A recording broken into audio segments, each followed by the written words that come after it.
NCP একটা নবগঠিত রাজনৈতিক দল, জুলাই গণ অভ্যুত্থানের যারা গুরুত্বপূর্ণ নেতৃত্বকারী অগ্রণী অংশ, তাদের মধ্য থেকে এই দল গড়ে উঠেছে।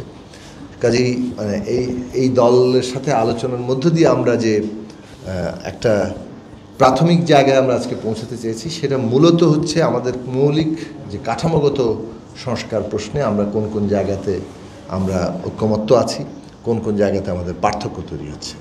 যেহেতু আমরা ঠিক করেছি যে আমরা কনসেনসাস কত বেশি ঐক্যমত্য তৈরি করতে পারছি, দ্বিমতের জায়গা থাকছে, দ্বিমতটা কিভাবে আমরা রিজলভ করব সেটা নিয়েও পদ্ধতিগত দিক নিয়ে আমরা আলোচনা করেছি।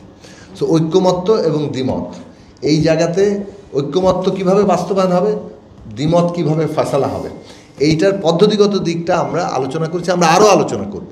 দেশ জুড়ে তোলপাড় ওয়ালটন ফ্রিজ কিনে আপনিও হয়ে যেতে পারেন মিলেনিয়ার। এটা ফর্মাল ইনফর্মাল উভয় প্রক্রিয়ায় আলোচনাটা চলবে, এটা হচ্ছে মূল বিষয়। আজকে এই স্থানীয় সরকার নির্বাচন আগে কিংবা পরে, জাতীয় নির্বাচন পরে, এই প্রশ্নে আমরা আলোচনা করিনি। ভবিষ্যতে আরও আলোচনা এইসব এজেন্ডার সামনে আসবে।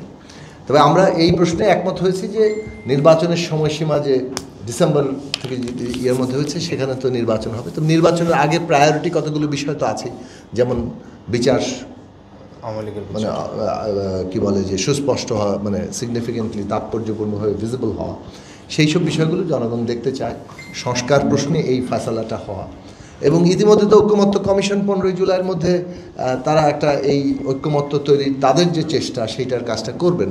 কিন্তু ওইটাই একমাত্র না, ইটস নট এভেন ফর্মাল ব্যাপার। উভয় দল, এনসিপি এটা অনুভব করেছে, আমরা অনুভব করেছি যে আমাদের মধ্যে আনুষ্ঠানিক এবং অনানুষ্ঠানিক প্রক্রিয়াগুলো আমাদের চালু থাকা দরকার।